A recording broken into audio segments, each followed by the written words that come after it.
काय आहे का काही बोलायला? आता तुझ्याशी काय बोलणार ना प्रिया, बट थँक्स. तुझी ही मला अमूल्य माहिती दिलीस ना, त्यामुळे माझं जीवन सफल होईल. हवेत पतंग उडवणं बंद कर आशिष, नाहीतर तुझी वाट लागेल एक दिवस. मंजिरी निर्दोष असल्याची फक्त शंका आली सत्यजितला आता, आणि ती खात्रीत बदलण्याआधी काहीतरी कर. ए चिल. अरे डोंट वरी, बी हॅपी. मी आहे ना. हा तुझा हलगर्जीपणा आहे ना, तो सोड आता. तू त्या मंजिरीला रात्रभर गायब केलं ना, काय फायदा झाला? कळेल कळेल. अजून खेळ सुरू कुठे झालाय? अजून सुरू व्हायचा आहे. ती एक रात्र माझ्या 52 पट्ट्यातलं एक पान होतं फक्त. अजून 51 पानं बाकी. आणि फॉर युअर काइंड इन्फॉर्मेशन, माझ्या या खेळात माझ्या हातात फक्त एक्के. Over confidence. हाच तुझा ओव्हर कॉन्फिडन्स तुला मातीत घालेल एक दिवस. अच्छा, पैज लावायची. मग बघच आज रात्री कसा बॉम्ब पडतो त्या.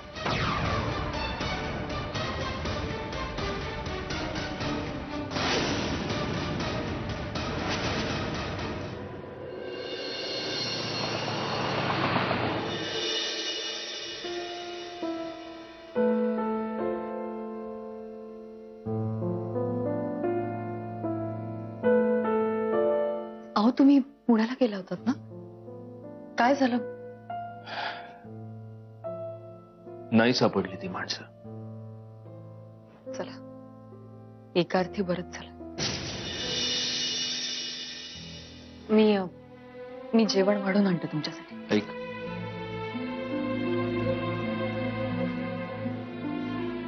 आज पुण्याहून येताना कुठे गेलो होतो माहिती? त्याच ठिकाणी जिथे लग्नाच्या आधी पहिल्यांदा मी तुला घेऊन गेलो होतो, फक्त तो एक प्रश्न विचारण्यासाठी. ठरवून नव्हतो गेलो तिथे, माझं मन घेऊन गेलं मला तिथे माझ्या नकळत. परत येताना विचार करत होतो, आपण इथे काय शोधायला आलो, कशासाठी आलो. कदाचित तुझा आणि माझा हरवलेला भूतकाळ शोधायला गेलो होतो मी तिथे. कदाचित तो भूतकाळ परत मिळू शकतो, इथेच आपल्या दोघांमध्ये. तुम्ही फक्त तुमच्या मनात माझ्याबद्दल असलेला गैरसमज जर दूर केला ना, तर मला वाटतं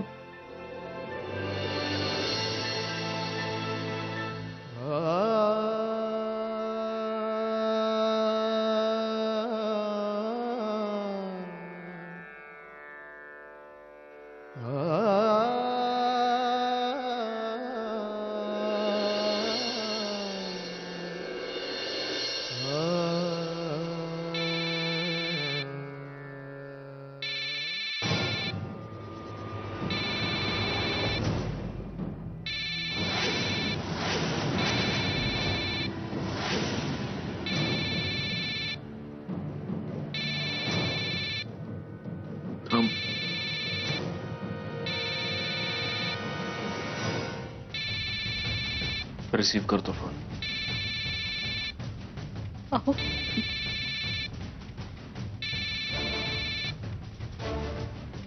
रिसीव्ह कर. रिसीव्ह कर आणि स्पीकरवर ठेव. मला ऐकायचंय तो काय बोलतोय. घे.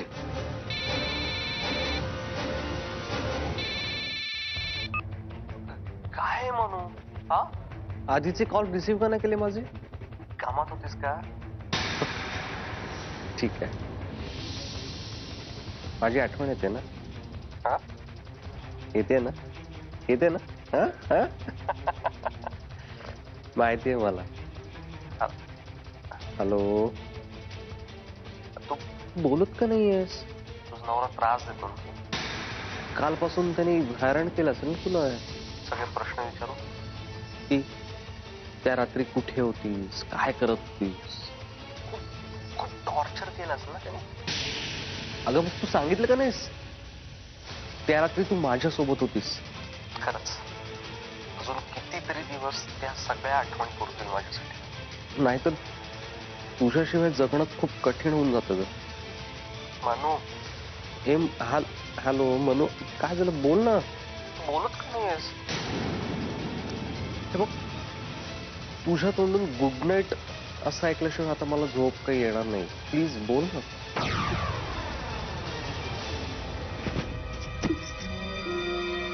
मूर्ख आहे मी, मूर्ख आहे मी. आता तू मला सांगितलंस आपला भूतकाळ आपल्याला परत मिळेल. आपल्यात हा जो आहे हा सगळा एक गैरसमज आहे. आणि मला खरंच एका क्षणासाठी वाटलं मंजिरी, हा आपल्यामध्ये गैरसमज आहे. हा गैरसमज नाहीये, हा माझ्या आयुष्याला मिळालेला एक कलंक आहे. आपल्यामधलं नातं हा माझ्या आयुष्याला मिळालेला एक शाप आहे. हेच खरं आहे आणि माझा फक्त खऱ्यावर विश्वास बसतो. नाही हे सगळं काय घडलं? बस बस, तर बोलू नकोस. तुझ्या पाया पडतो आता, प्लीज बोलू नकोस. कारण तू जेव्हा बोलायला तोंड उघडतेस ना मंजिरी, तेव्हा तू फक्त आणि फक्त खोटं बोलतेस. ते तुला जायचं होतं ना त्या आशिष बरोबर, तर सांगायचं ना मला. माझी काय पिशाद आहे तुला अडवण्याची? आता माझी काय पिशाद आहे मंजिरी? त्यासाठी हे एवढं नाटक? गुंगीचं औषध? ते सगळे ब्लड रिपोर्ट्स निरर्थक, माझं पुण्याला जाणं निरर्थक, आपलं हे नातं निरर्थक, माझं सगळं आयुष्य निरर्थक करून ठेवलंयस तू मंजिरी. प्लीज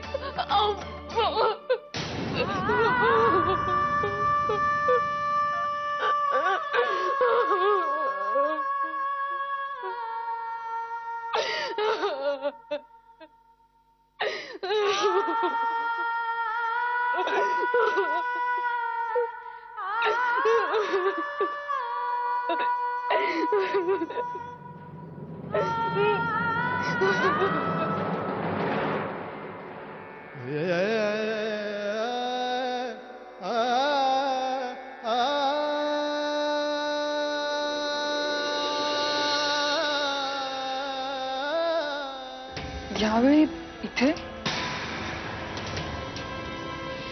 काय झालं? सत्यजित, आता मला काही सांगू शकत नाही इतकी परकी झाले का?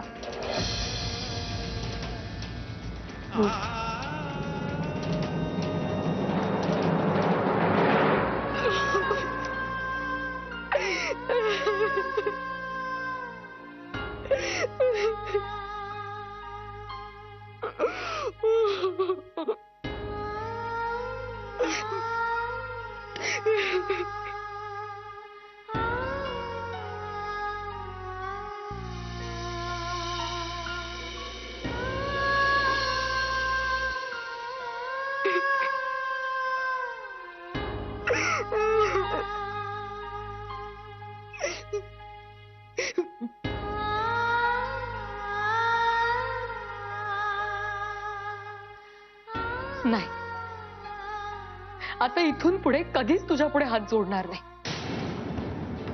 तू देवी, तू जगत जननी, तुझ्या पायावर डोकं ठेवलं, तुझ्याकडे मनापासून काही मागितलं तर भरभरून देतेस ना तू. ऐकलं होतं कुठेतरी. मग माझं काय चुकलं? असं काय मोठं मागणं मागितलं मी तुझ्याकडे? माझं जे काही सत्य आहे ते जगासमोर यावं, बस एवढीच एक अपेक्षा होती ग माझी. पण नाही, माझी एवढीशी सुद्धा इच्छा तू पूर्ण केली नाहीस. प्रत्येक वेळी माझ्या पदरी फक्त उपेक्षा टाकलीस तू. का असं वागतेस दरवेळी माझ्याशी? आणि म्हणे तू आई आहेस. आई असं वागते आपल्या लेकरांशी. आई आपल्या लेकरांच्या तोंडात प्रेमाने घास भरवते. पण तू प्रत्येक वेळी माझ्या तोंडचा घास काढून घेतलायस. मग का विश्वास ठेवायचा मी तुझ्यावर? नाही, माझा आता तुझ्यावर विश्वास नाही राहिला. ना तुझ्यावर विश्वास राहिलाय, ना तुझ्या शक्तीवर, ना तुझ्या अस्तित्वावर.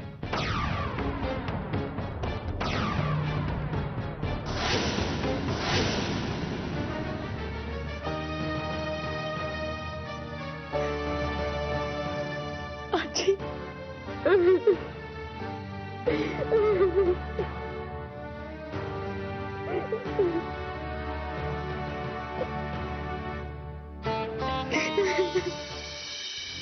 तुलाच कळलं ना आता. आता तरी डोळे उघडणारच का अजूनही तिच्या प्रेमाच्या जाळ्यात ओढला जाणारच? सत्यजित, मला माहितीये तुला आता या क्षणाला किती हेल्पलेस, किती लोनली फील होत असेल.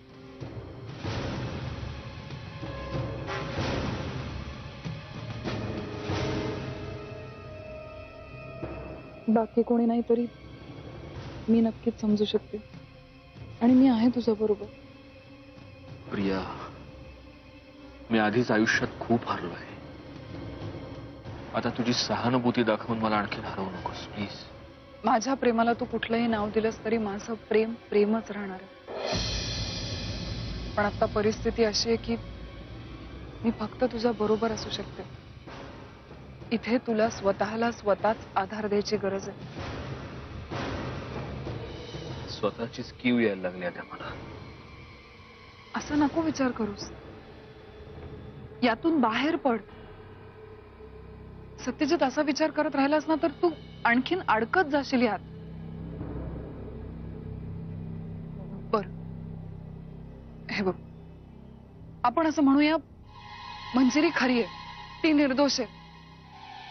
आता जो आशिषचा फोन आला होता तेही एक कारस्थान आहे. सगळं मान्य. पण मला सांग, हे खरं खोटं करण्यात तू तुझं किती आयुष्य वाया घालवणार आहेस? तुला कधी सुख लाभणार आहे? कधी शांतता मिळणार आहे? प्रत्येक दिवस, प्रत्येक क्षण खऱ्याचा खोट्याचा विचार करत बसणार आहेस का तू? मग मी आणखीन काय करू? यातून कुठलाच मार्ग दिसत नाहीये मला. मार्ग आहे. संपव हे नातं. सोडून दे तिला आणि तिला जाऊ दे तिच्या मार्गाने. तिची जागा मला मिळावी म्हणून मी खरंच म्हणून हे बोलत नाहीये. तू मला काही नाही दिलंस तरी चालेल. मी काही मागतच नाहीये. कारण तू आत्तापर्यंत जेवढं मला दिलंस तेच माझ्यासाठी खूप आहे. मला बायकोचं स्थान दिलं नाहीस तरी चालेल. मला फक्त एकच गोष्ट हवी, तुझं सुख, तुझा आनंद. हेच माझ्यासाठी सगळ्यात महत्वाचं आहे. त्याच्यात प्लीज मावशीसाठी, आत्यासाठी, ह्या घराच्या सुखासाठी संपव आता हा त्रास आणि मोकळं कर स्वतःला या बंधनातून.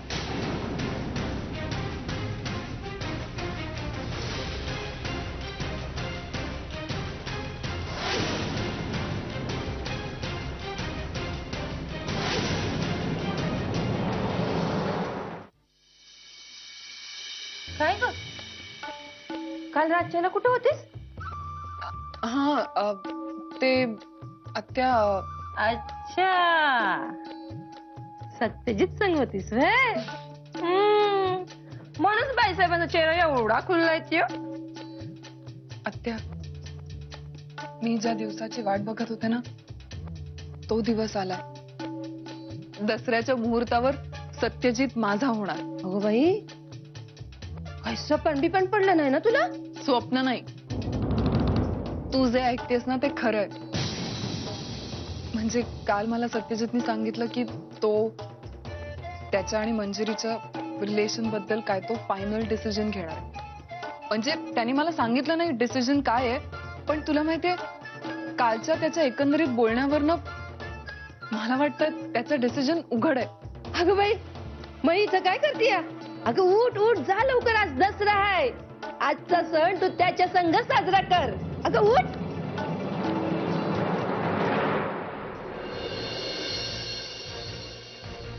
सत्या, अरे आज दसरा आहे, तू ऑफिसला? मी ऑफिसला नाही जाते आई. मग कुठे जातोय? हे बघ आई, मी कुठे जातोय, कधी येणार, कशासाठी जातोय मला काहीही माहित नाही. तुम्हाला काही विचारू नकोस. शक्य झालं तर दिवसभरात मला फोन करू नकोस. आज या सणाच्या दिवशी मला या घरात थांबायचं नाही म्हणून मी बाहेर जातोय बस. सत्या, आई प्लीज, स्वतःचं काहीतरी बरं वाईट करून घेणे इतका तुझा हा मुलगा पळपुटा नाही. तुला सांगितलं आज सणाच्या दिवशी मला मी येतो. बाय.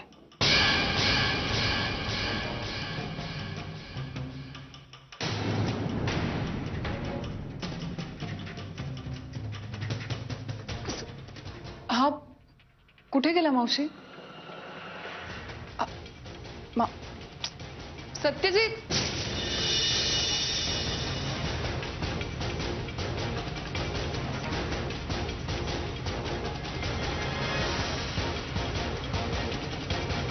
मावशी हा असा अचानक कुठे गेला सत्यजित? कोणास ठाऊक काय झालंय काही कळत नाही. पूर्वी का जातो कुठं जातो हे सगळं सगळं सांगून जाणारा मुलगा आज साधं बोलणं सुद्धा टाळून जातोय. मावशी हे सगळं त्या मंजिरीमुळे होत आहे. ती त्याच्या आयुष्यात आल्यापासून सत्यजित खूप बदललाय. बघ ना, आज दसऱ्याच्या दिवशी तो असा कोणालाही काही न सांगता निघून गेला. या सगळ्याला तीच कारणीभूत आहे. आय एम शुअर त्यांच्यामध्ये काहीतरी बिनसलं असणार आणि म्हणून तो असा. मंजिरीचं काय करावं काही कळत नाही मला. घराला शाप लागल्यासारखी घरात आली आणि घरची सगळी घडीच विस्कटून गेली आहे ग. घराबाहेर काढली तरी पाचवीला पुजल्यासारखी पुन्हा घरात येतेच आहे. देव तरी का परीक्षा बघतोय आमचे कळत नाही. कुठल्या जन्माची शिक्षा देतोय आम्हाला का नाही. आता मंजिरीला माफी नाही.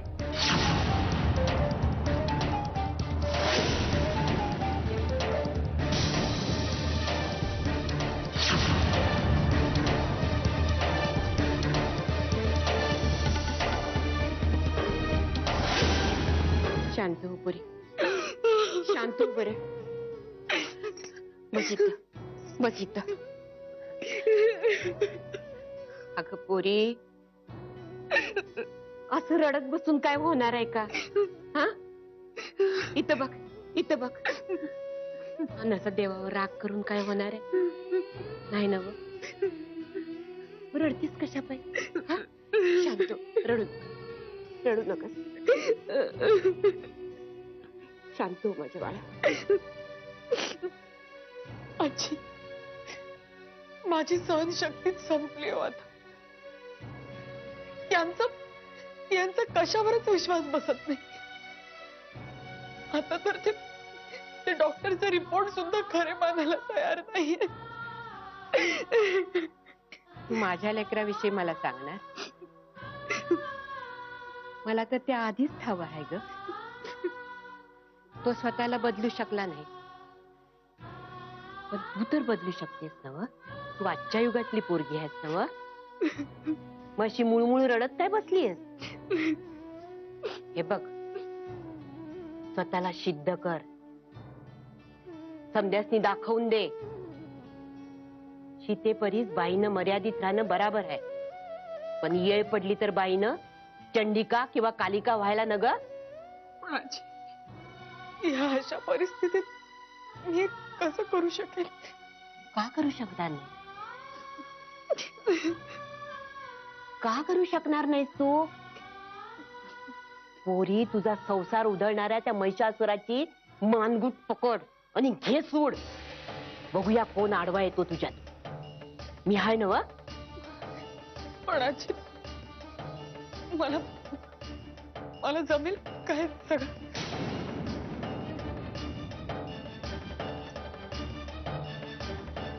का नाही जमणार? अगं, तू भोगलेल्या दुःखाची ताकद लय मोठी आहे पोरी. या मातीनं पंचकन्या जन्माला घातल्या. जिजामाता, झाशीची राणी या भूमीतच जन्माला आली नव. येळ आली तर ही भूमी स्वतःचा गुणधर्म बदलू शकते. तू तर हाडामासाची सजीव आहेस. तू का नाही बदलू शकणार?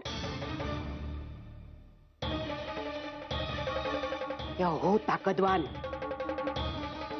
घे बदला, घे त्याचा सूड.